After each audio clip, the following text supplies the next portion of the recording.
I grew up hearing in church all the time that God has called us to the nations, that the nations have purpose. God called David to the nations, and David was a man after God's own heart. But oftentimes I wondered, what purpose does a people group have if they have no way of even identifying their nation? What purpose does a nation have if there's a whole entire people group that's been lost, that's not just moved away out of choice, but has literally been forced to not know their identity, and been taught to hate the little bit of identity that they do know about themselves.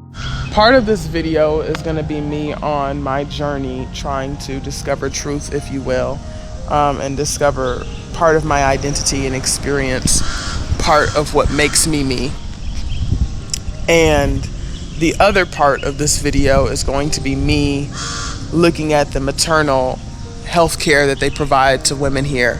In America, the maternal mortality rate for black women is quite high compared with our Caucasian counterparts. The healthcare system in America is quite Eurocentric, and the country is constructed around white people being the standard. I want to see what maternal health care is like in a country where the healthcare system is constructed around its native people, where it's constructed around black people, the people who have similar body makeups to me and my family. So many people have defined truth, I think, for black people for such a long time. Being a black American, a descendant of African slaves, coming to Africa, I hope to explore some truth about myself and who God created me to be.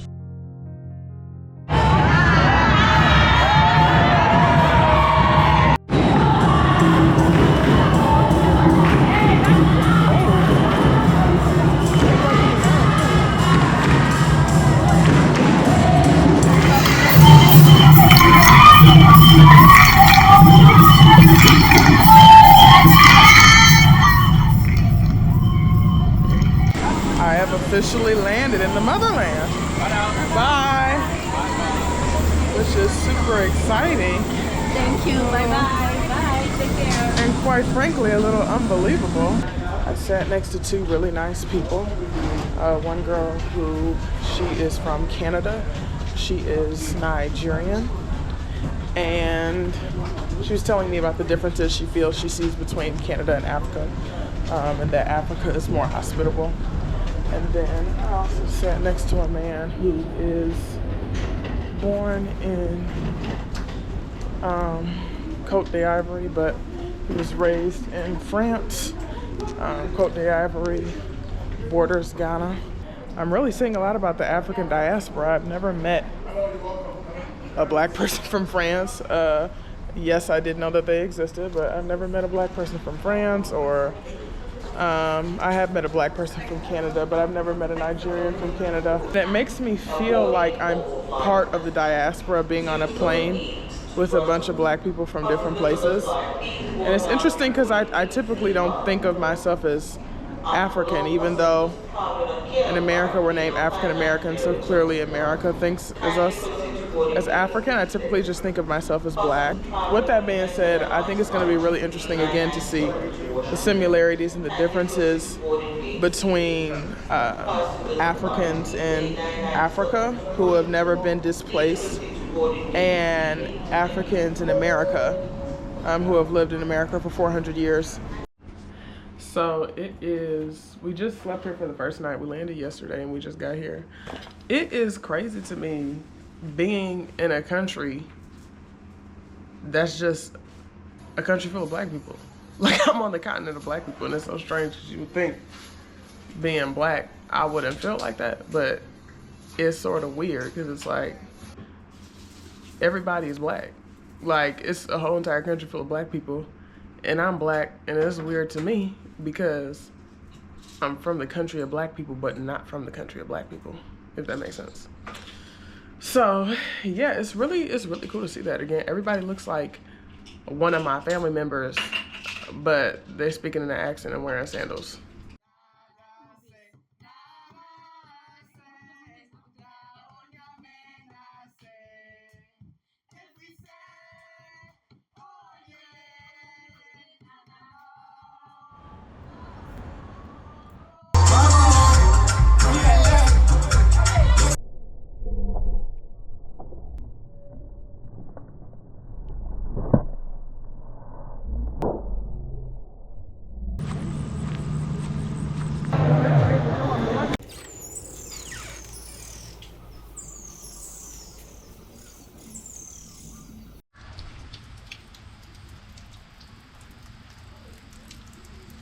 today was my second day in the hospital.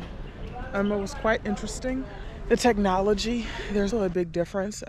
One thing that they do is instead of putting it in the charting system, you have a booklet, and every single doctor that you see, they fill out something for you in that booklet, of the information they've given you and what medications you're supposed to be taking. Their hospital is also very informal, which is something that I like.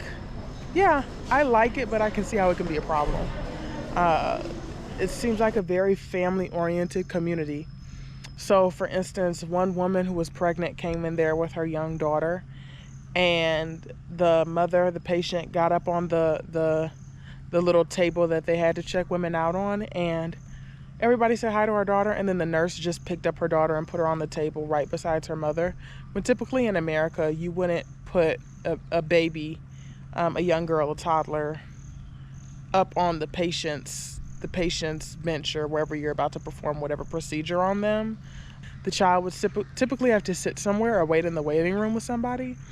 Also, I just personally wouldn't pick up somebody's child without permission, but it seems like that's their culture, that is very family and community oriented. So that was sort of nice to see. Could you introduce yourself and tell me what you do at this hospital?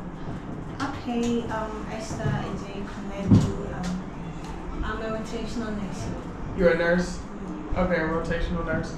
So I noticed that the waiting room is pretty packed. Is it like that every day? Yes. Okay, and about how many patients do you guys get every day? Like 35 to 36. 35 to 36? Okay, so how quickly are you guys able to see them? That depends when they come.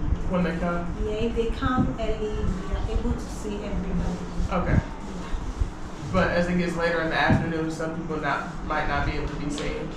Yeah. Okay. Do you think you guys need better resources or? Yes. Yes? What type of resources? Okay, when we go to the maternity, for instance, yeah, I think the place is too small for the patients. Okay. Yes. Sometimes they are packed there. We don't get the hospital beds for them. Yes. Thank you, Esther. So today was actually a very, very nice day. We had the blessing of being able to go to a rural community named Damakwi, and we were able to see their health clinic that is, been built pretty recently. In the health clinic, they only have 6 workers, but they have over 3,000 people. We were able to speak to the chief, Chief Nana Nintia Aboa. He talked about the health disparities in his community, and he said that really they just deal with the normal health concerns that you would see in Africa. So, malaria is a big one, and other issues that they have. And he did say that they have difficulty with certain resources, but for the most part, they fend for their own, again, due to the government not stepping in and helping people with those resources. One thing super interesting about Chief Nana is he actually lived in America. He studied American history and said that he brought it back to Ghana. I asked him how involved Guinean government is with the kingdoms, with the villages, etc., because in Ghana there are so many chiefs, and I wanted to know, do chiefs majority just rule over the land that they have ownership over, or does the government rule over it? He said that the government is very corrupt, and that the government is not like America, where you have a mayor, then you have a governor, and then you have state government, and then you have federal government. But he said the government is everything is federal. And he even talked about the importance of having good chiefs that will advocate, because he said if not, the government will just take advantage of communities. He's been doing some remarkable things for his village. He built their first public toilet system, their first public trash, so that there's not litter on the streets. He's even outlawed it in his community, that people can no longer build houses with dirt, because he said that's outdated, and they're trying to modernize the community. He seems like a very forward-thinking leader who's very proactive and doing a lot. Chief Nana talked a lot about American pride. He talked a lot about how he feels Ghanaians don't have the pride America has, that America has that pride because he said, and I quote, we're top of the world. And I said I found that interesting because everywhere I go in Ghana, people seem very proud to be Ghanaian, as one should be of their country. And he said, well, that's natural. And he used the analogy of your gums. And he said, everybody licks their gums, whether it's sour or whether it's sweet. In other words, everybody is going to, it's a natural feeling to be proud of your country. I can say that I do miss my home. And when he said America is on top, though America, the economy is on top of a lot of other nations, I do think that there's a lot that we can learn even from a developing nation, because even when nations are still in that developing phase, sometimes they have things to offer that other countries who think they have it all figured out have not figured out.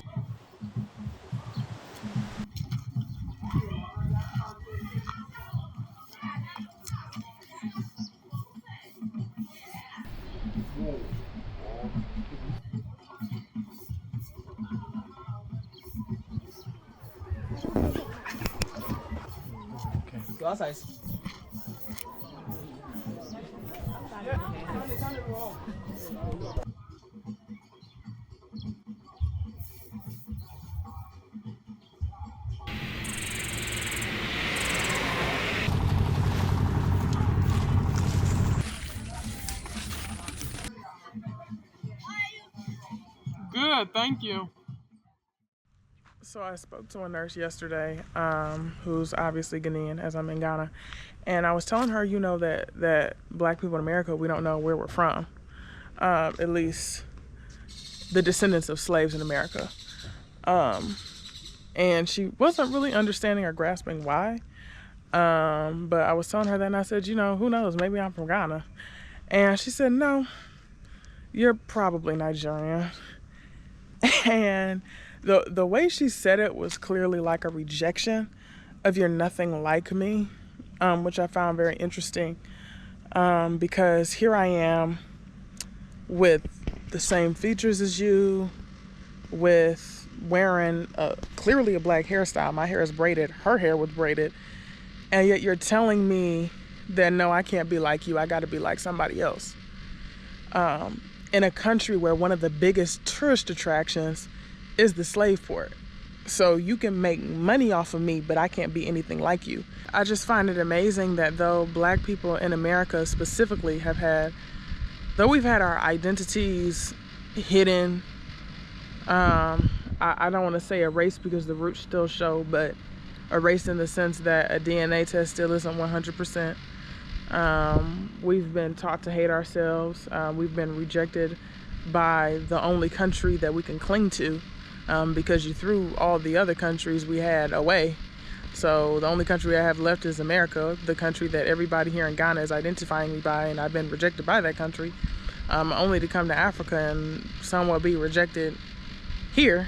Even though Black people in America, Black Americans, African Americans, even though we've gone through all of that, we've created a culture, despite all of this rejection, that influences the world.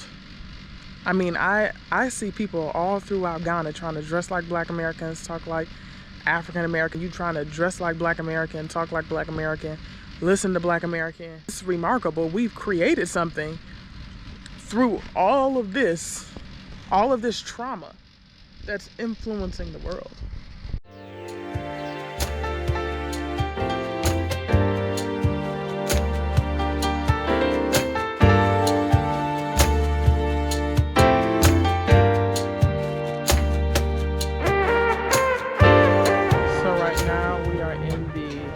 Cloth weaving factory. Kente cloth was historically used to communicate in Ghana.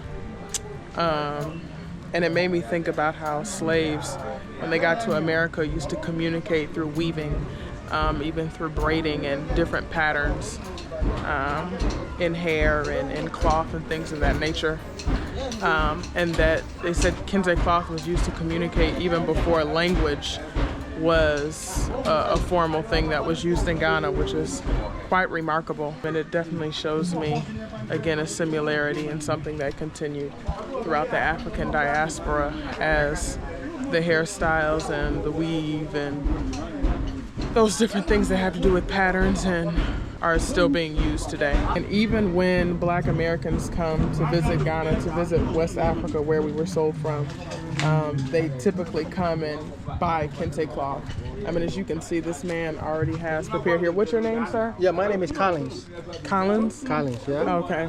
He already has prepared here the D9 Black Sorority kente cloth already made.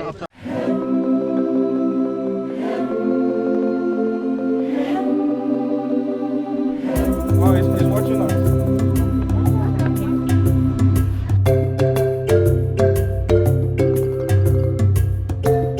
And he doesn't pack it well, and when he get to the tree, they can break it. Yay!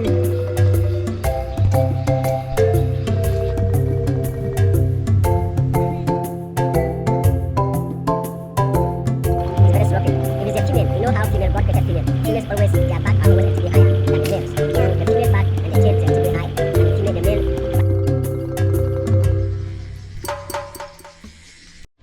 We are now doing home health, a nice program at which Job and Government Hospital does monthly visits to homes around the neighborhood to make sure that they have everything they need and that they know how to prevent themselves from getting specific types of diseases, and that they're aware of all the things that the hospital offers for them and the resources for them. And they also ask just how everything is going on in the home, if anybody is sick, and what assistance they need. Again, Ghana seems to be much more community family oriented, you know, because if you were wasting away in your home in America, it's not like Beaumont is gonna knock on your door and ask you if everything's going all right, or any American hospital for that matter. So this is nice to see. They also ask the residents if their mental health is okay, so it seems like they take that as somewhat of a priority also. Could you please introduce yourself? I'm Mavis. Mavis. Mavis. Mavis. Right. Okay. I mean, I'm the in charge here. you're the charge nurse here for the NICU? But you know, for the whole, the NICU is attached to the main children's ward. Okay. We manage both together. Okay, so the NICU is part of the children's ward. Okay, and so how did you come to be the charge nurse and be so passionate about the children's ward specifically? I'm so interested in this because of the babies. Okay. I have 3 kids myself. My first one wasn't easy. I found it a bit difficult when I first gave birth. So I became more interested in knowing more about babies. Okay. So what was difficult? What were the difficulties you had in your first birth? Yeah, my baby had jaundice. Okay. She had jaundice. And also, when I gave birth, he was weighing 4.8. Oh. So I had to go to the cesarean section. And then carrying him was a bit difficult for the first time. It was a bit difficult. When he became jaundice, you have to stay around for some time before you were discharged. And then later, when he was about 1.5 years, he had tonsillitis, and then he had to go in for tonsillectomy. Okay. You had tonsillitis at the age of 1? At the age of 1, so you can imagine. So I became more interested in kids. I wanted to know more about it. Is jaundice a common issue you guys see? Frequently, yes, because of the breast milk. And nowadays, in the past it wasn't so common, but nowadays most of the mothers go through cesarean section. And when they go through the cesarean section, most of the first 3 days they don't get breast milk. Because they will be delaying letting them take in meals. Okay. So most of the time, for the first 3 days, they'll be struggling with the breast milk. So if you don't take care, they get adequate hydration, they can be exposed to jaundice, they can become jaundice. So nowadays, we are getting quite a number of jaundice cases. As you can see right now, we have about 3 cases of jaundice at the moment. So, 3 cases of jaundice. And so, when you say you guys are having, why are you guys having a lot of C-sections? Do you have any like hypotheses about that? for that, I can't really tell. It's those who come here, maybe they are they are having like a second cesarean section because they had the first one, the baby was big, or because it was the first time, mother wasn't able to push through, they had to go in the cesarean section. And when they have the first cesarean section, they don't take the second one, to are likely to have the second cesarean section. And some of them to delay delivering when labor is not progressing. When labor is not progressing as they expected, you are likely to go in for cesarean section. Sometimes with placenta previa, they can go into cesarean section. So they have different reasons why they go into cesarean section. Yeah, and I understand that there's different reasons, but I'm trying to get at why are those things even occurring at the rate that they're occurring? Because I've heard that there's been quite a bit of C-sections versus vaginal deliveries. And do you think that there's a rise in any factor going on in Ghana or the region that's causing so many C-sections? For that, I don't really have an answer, but what I can say is nowadays every mother is a bit enlightened, okay? So when they are going through that pain and they have any small difficulty in delivering, they opt for CS. Okay. It wasn't as nowadays the C-section has become a bit easier. Right now we have gadgets, we have machines, or the process has become. At first, it wasn't so easy going for cesarean section. Okay, because we were having so many doctors and the procedure was like a bit weird. At first, we were going for when we are going to do C-section, we will be given general anesthesia. Okay, but right now they can use fine. You will be conscious while taking out the baby from.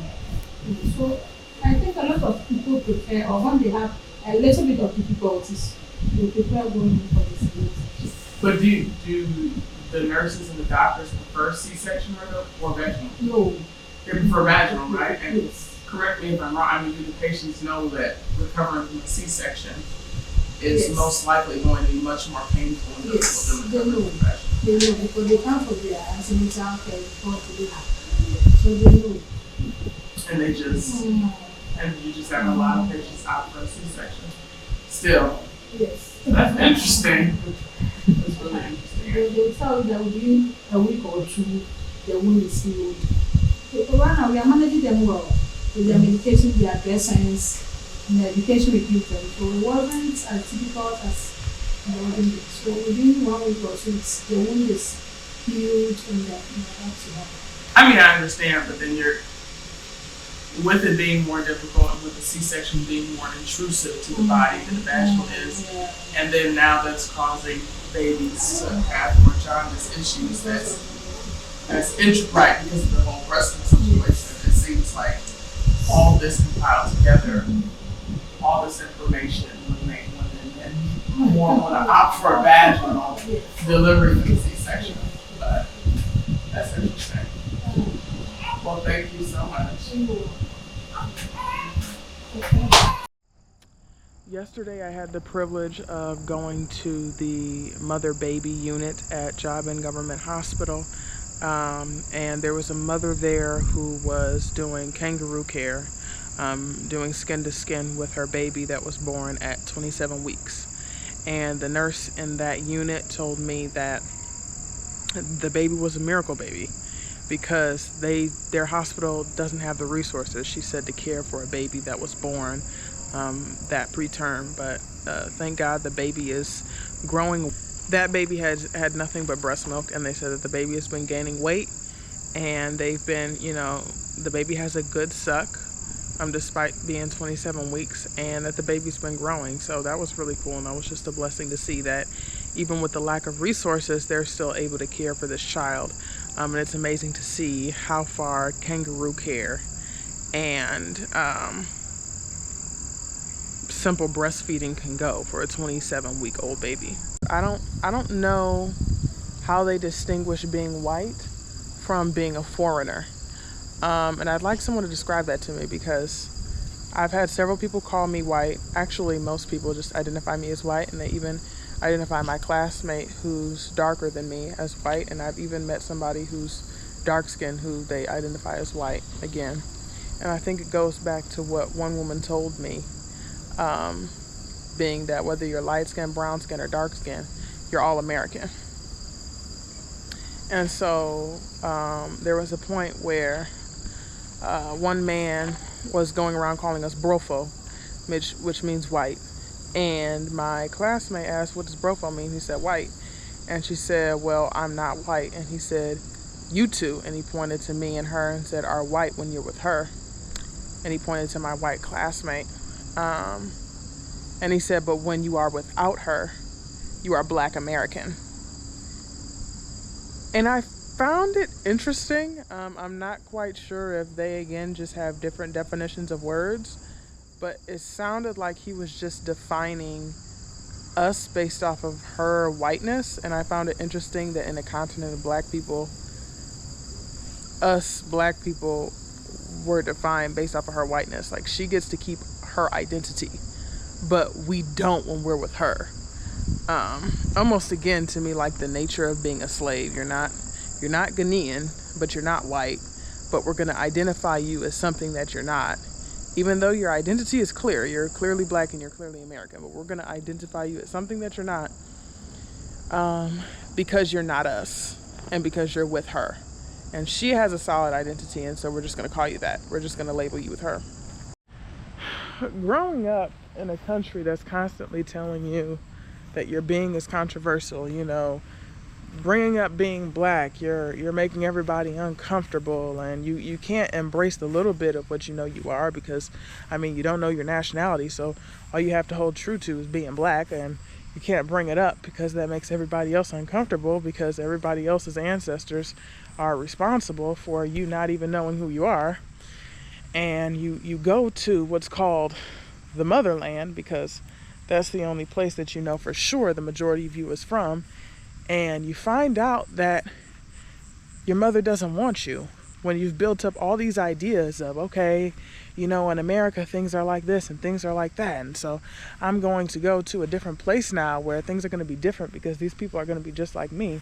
And you realize that they're not like you, because you've had unique experiences that in many instances have brought on specific privileges. Even though the specific things that African slaves went through in America has created a different culture that still has, you know, its roots rooted in the way African people have been created by God. You live in America, a first world nation, but you build up this idea that, oh, I'm going to be around, you know, people like me, so it's going to be better. But you have to live in reality, and realize that the motherland, sometimes your mother doesn't like you. Sometimes your mama has issues with you. Sometimes your mom's jealous of you. Sometimes your mom's not jealous of you. She just don't care about you like you think she did. And sometimes your mama sold you off and she wanted you to stay sold, and when you start doing better than her, she don't want you to be sold no more. She wants you to be suffering with her. I don't know. But it's nonetheless interesting to go through rejection in order to find truth. I think it's really actually an honor and a privilege, because I'm one of the small percentage of people on the earth that's able to learn through this lens of reality. A couple days ago, we saw a man during the home health visit who had burns on his body from using the skin lightening cream, which I've seen here. I'll have to recall on what terminology they use on the billboard, but there's a lot of advertisements for skin lightening cream here, as they got independence in 1957. So yeah, there's still a very white sense of beauty here, and a Eurocentric beauty standard. And the skin lightening cream is advertised to make your skin better, make your skin healthier. And his skin was looking horrible, just to be plain honest with it. It was burned, not a natural tone, like not even a natural light skin tone. So that was interesting, sad to see, because even though in America, there's still a Eurocentric beauty standard. There's not as much skin bleaching as I've seen here, and I just expected that there wouldn't be as much skin bleaching and self-hatred, just because this country is majority black and these people, the Ghanaians here, know where they come from.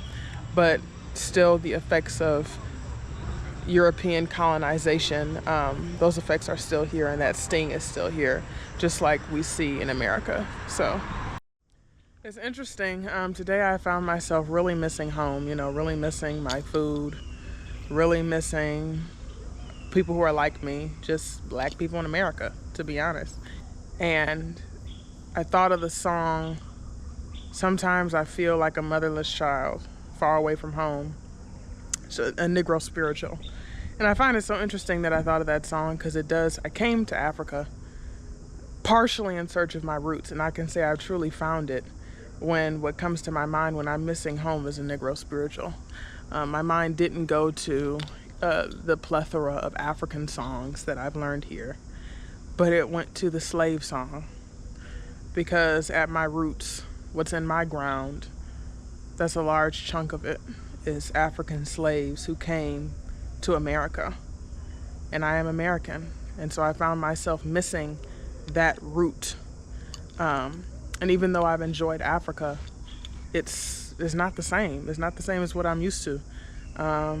My family's been in America, I don't know how long, but a pretty large chunk of time, enough to eat enough yams and mac and cheese to feed a family of 6. And even though I've never been a slave, the first thing that comes to my mind when I'm in Africa is, "Sometimes I feel like a motherless child." So could you please introduce yourself and say a little bit about what you do? Okay, so my name is Rosamond Sewanyanko. I'm a midwife by profession, practice close to over a decade. I help pregnant women through the antenatal period and also through their delivery period as well. So basically that's what I do. Okay, antenatal delivery. And why did you decide to be a midwife and not an OBGYN? Okay, so here in Ghana, every midwife, we're doing OBG. We are also a gyne. Our practice is also around OBGYN. Okay, that's here in Ghana. But the doctors, they specialize they go more into the obs and gyne. Okay. But for us midwives here in Ghana, we are all around OBGYN. Okay. Now they are trying to come up with new programs, specialized programs that we can go into obs and gyne properly. Okay. For now, midwifery is also encompassing obs and gyne. Okay. So for us in the midwifery or obs and gyne departments, there are midwives also in there. Okay, I see you guys work sort of in tandem. You work coming together. Yes, we do work together. A lot. We do work together. So I notice here it seems like babies go home with their mothers a lot faster than they do in America. Okay. How fast do you guys send mothers with babies? Let me ask, how long do they stay with their mothers back in America? Well, if it depends on the delivery. So if it's a vaginal delivery, they can go home the same day or stay about one day. Okay. Where with C-section, they can be there for a couple days before they go home with their baby. Okay. So yes, here in this hospital, we try to do within 12 hours after delivery, maximum. Or between 8 and 12 hours maximum. But sometimes the problem we have is about bed. I told that a couple of weeks ago, labor ward was very busy. Yes, we didn't have the time to keep one woman in bed for like 12 hours when we have others behind. In that case, we hurriedly finish up with everything, make sure the baby is fine, the mother is fine, then we discharge. Other than that, between 8 to 12 hours after delivery, we observe the mother, we observe the baby, everything is fine. We discharge. Okay, and what have you seen with sudden infant death syndrome in Ghana? In Ghana, sudden infant syndrome, I think if my statistic is fine, we don't have, that is not a major problem here in Ghana, because of the education we give them. first week or the early weeks after delivery, we educate or encourage them to be with the babies most of the time, like roaming in, cuddle as much as possible. The baby should be with them. So with sudden infant syndrome, unless of course it happens in the home, it doesn't come to the hospital. Other than that's just a few of them I have seen. Oh, okay. And one thing that I've learned in class is that sometimes in other countries, the fact that the mother goes home with the baby quicker can sometimes lower the rate of sudden infant death syndrome. And it sounds like here it's not as big of an issue. Yes. But the culture here seems to also be more family oriented and community oriented, and not as much of an individualized society. That's true. So that might, in my opinion, impact the fact that there's no sudden infant. That's very true. That's very true. Yeah, it's just labor. Yesterday I was telling you, having a baby here in Ghana or in Africa is a very big deal for the family. I mean, everybody's waiting for you to bring the baby, so they will give you the support you need. I mean, everything that you need to just take care of the baby as much as you can. So everybody will come on board to help you take care of the baby. So with that, I'm sure that's the reason why there's minimum, rate of sudden infant death here in Ghana.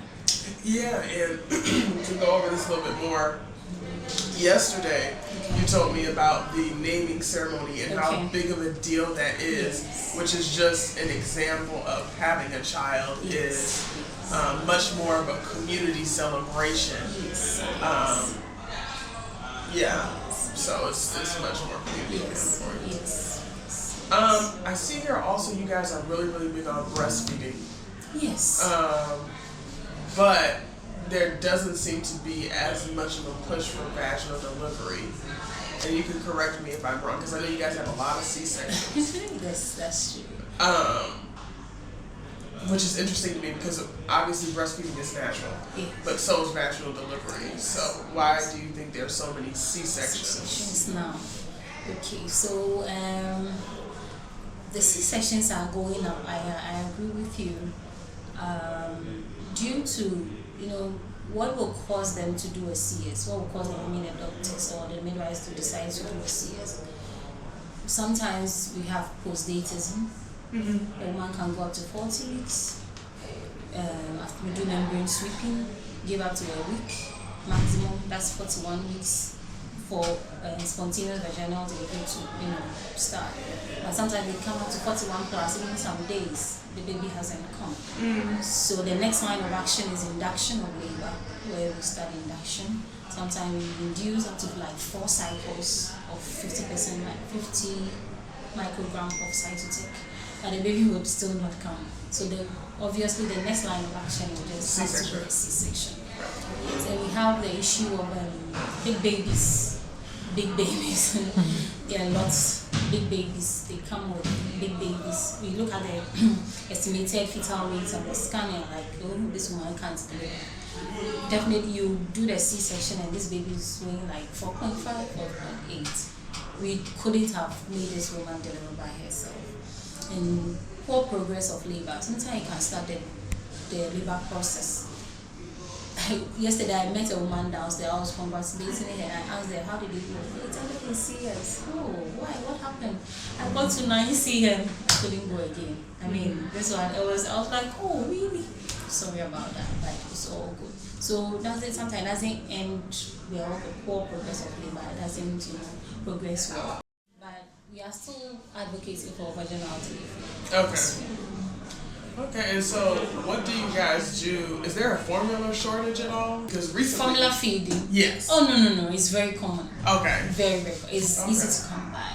But there are other particular brands that are not easy to come by. Okay. Yeah, like Enfamil, Optigrow. There's one Optigrow. I also sell baby stuff, so I know about them. So you got your side hustle. Yeah. So for the SMA, lactogen, those ones are very common. But there are other foreign ones that are not very easy to come by. But when they come in smaller quantities. So if you have somebody, a relative outside, bringing it down to you. You talked about big babies. You're not the first person to tell me about the big babies. Okay. So why do you think there's such a high occurrence of women having big babies? Okay, for a baby to be big, we have the genetic factors. So we can observe that those who come with big babies, you can see they are either built up or their husbands are built up. Yes, and I don't know if I should relate it to dieting, but sometimes we can relate it to that. And yes, babies born to diabetic mothers they tend to be very big. Yes. So do you guys have any interventions while the baby is forming to prevent complications from just having a large baby? Okay, so when they start with the antenatal, we do something called SFH, symphysis-fundal height. We check for the symphysis-fundal height. You check for the fundal height? Fundal height. Okay. It's supposed to correspond with the gestational age of the baby. Okay. Sometimes, let's say a woman is 28 weeks, you have a fundal height of about 36. We question that. We can question polyhydramnios when there is an excess or a large amount of amniotic fluid around the baby, or is the baby that's growing so fast. If the baby is growing so fast, then we shift our attention to the sugar, the mother's sugar level. Probably because of the diabetes, she's diabetic or something like that. The baby is growing so fast. So right from that period, we do those interventions to find out. Yes. So usually we pick them up from the antenatal period before they even go to the delivery. Okay, well thank you so much. You're welcome. So right now we are in Inchirapuaso, which is a rural community somewhat close to Jobin. Not that far from Jobin, actually like 20 minutes from the government hospital.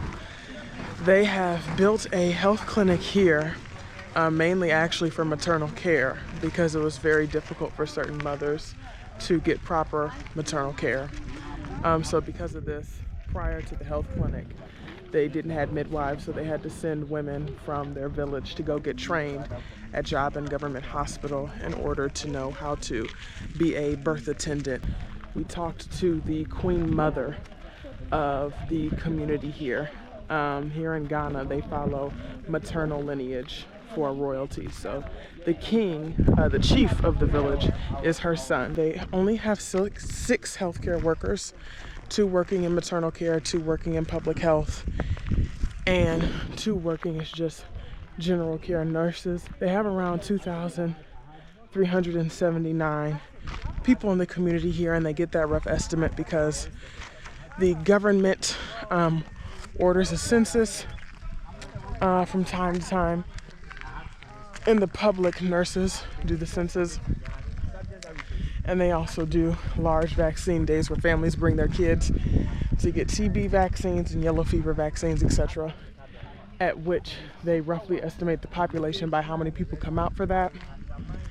As for what the Queen Mother and her son, the chief, are working on, they are currently building more like wells, water holes, so that this community can have more fresh water. And they're also in the process of building another school, a middle school, I believe. So, yeah, exciting stuff. It was a really eye-opening experience to talk to a Queen Mother. So far now, we've spoken with a chief and a Queen Mother, 2 people in positions that I've never met in America. So it's been really eye-opening and really amazing. Also, the Queen herself said she has given birth to 8 children, 2 which were given birth to in the hospital. The other births were home births.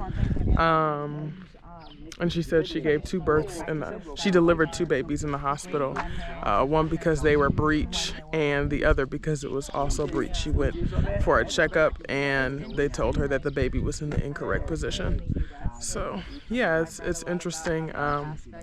She's had 8 births, 6 which are in a rural community that does not have the resources that we have in America, but she still had 6 smooth, natural births. So that's really good. Yesterday, me and my friend went to a Ghanaian church. It was a gospel concert. And it is amazing, really, to see that it's the DNA. It was like going to a Black American church service. Like, I mean, the mannerisms, the brought me out of the storm, he brought me out, the running in place, the hypeness of it all, the charisma of it all, the delivery was so Black. One thing that I noticed is that they just, to me, have a different freedom with dancing. Like, a lot of the dance moves they did in the church I grew up in would have definitely been considered provocative, but it wasn't they were just free to dance, like in church before the Lord, and nobody was taking it as they were doing something sexual or saying she too thick to be dancing like that, because we're in Africa. Black people are built how Black people are built, and no, I'm not saying that everybody Black is thick, but there's a whole lot of thickness here.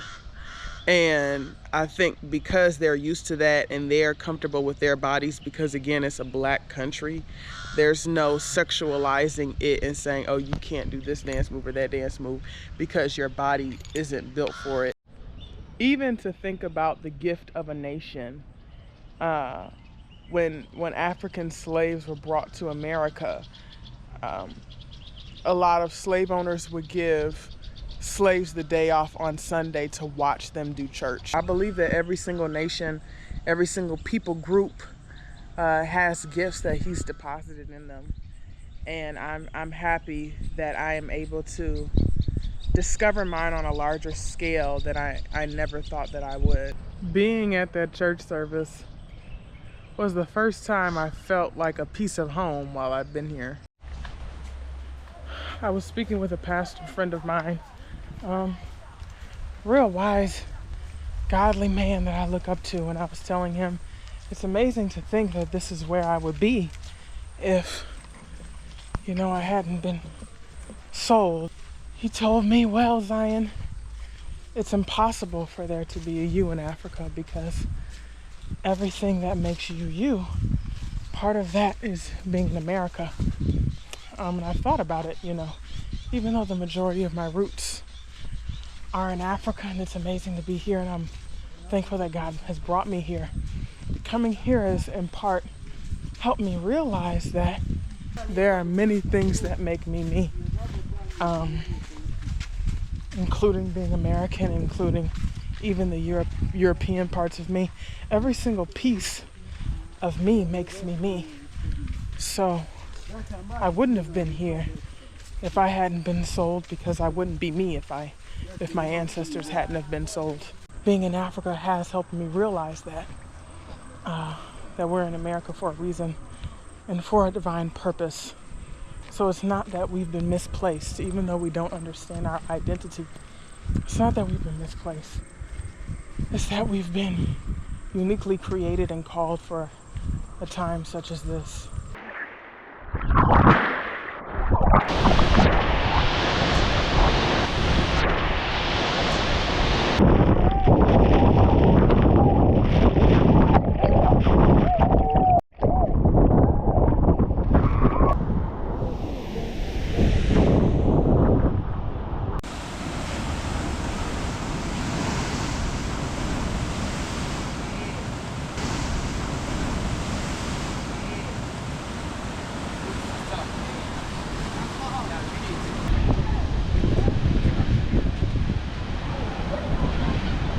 We have now arrived at Cape Coast Castle, Ghana's ex-slave port.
Let's take in Ghana, in terms of our history, we attribute. You talk American as I get out.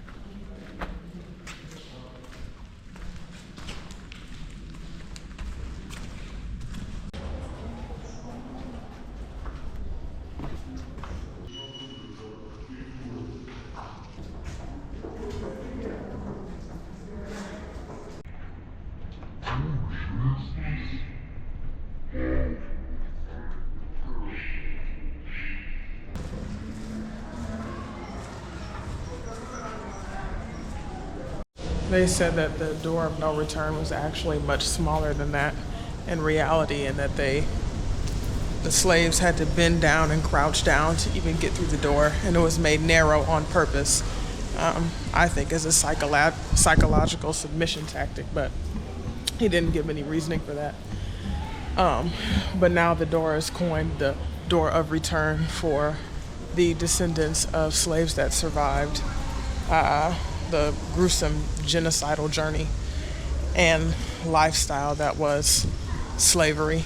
And so they welcome the descendants of slaves back through that door, and they've recreated the door of no return to be a door of return that fits the sizes of human beings.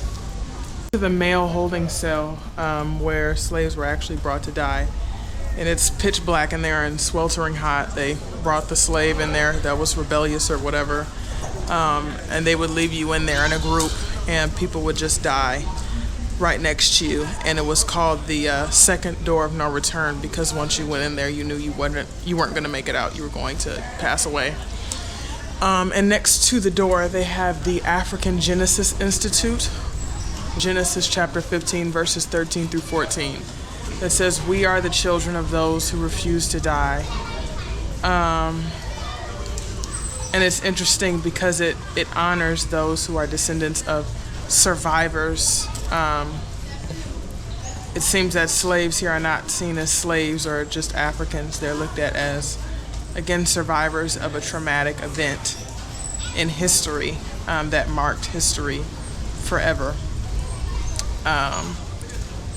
And it was interesting looking at all these descendants' names, seeing the maiden name of some of my grandparents and the last names of many of those that I know. It almost made me want to cry. And I thought that I would cry coming here. That's probably what got me the closest, but I honestly think that I'm a little numb to it.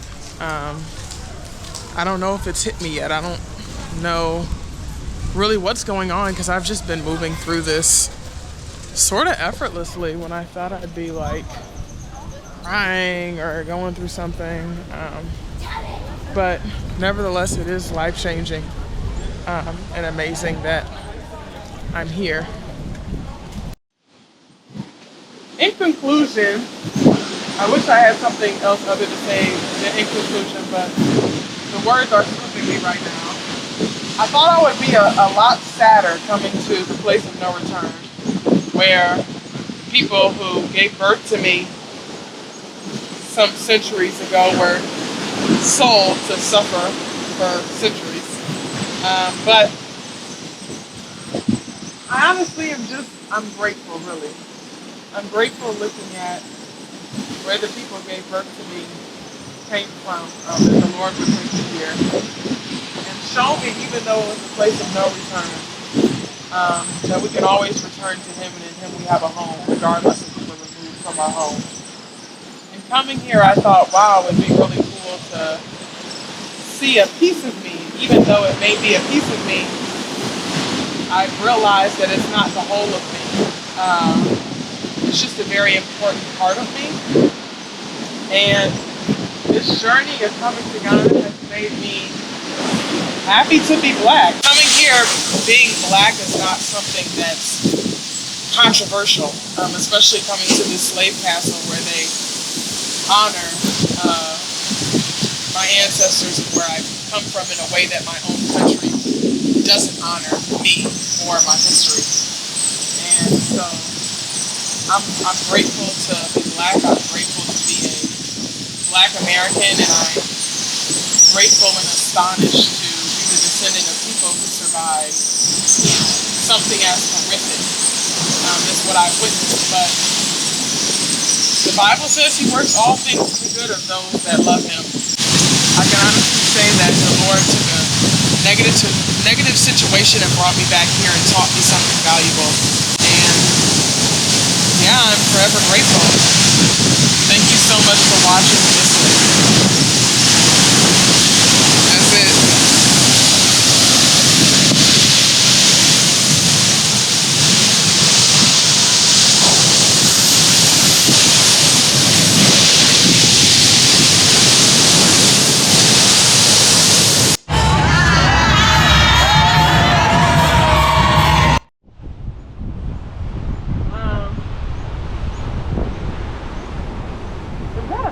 I'm sorry. There's just the pinkest pig. You see that pig? I wouldn't. I was over there trying to be deep. Look at this pig. Oh, you can't see it from here. And I can't scroll in, but it looked like a southern pig. I've never seen a pig that looked like that here. Okay. I actually love goats. Hi, goaty woaties. Hi. Oh, wow. I'm like capturing goat life. Hi, goat. Yay. Hi, little goaties.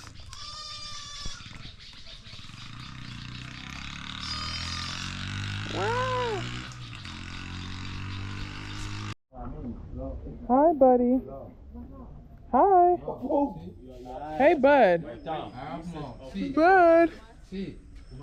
Where you going? Hey, monkey. Okay, so I'm probably being overly adventurous right now. I'm gonna try to go up and get better footage of the mist. Tour guide told me just be careful that I don't fall. So that's what we're gonna do. And Jesus protect me as I walk through this grass. Not quite on solid footing here. And it's very, very powerful, as you can see. Look at that wind. Guys, the force of that waterfall, when you get closer, is crazy.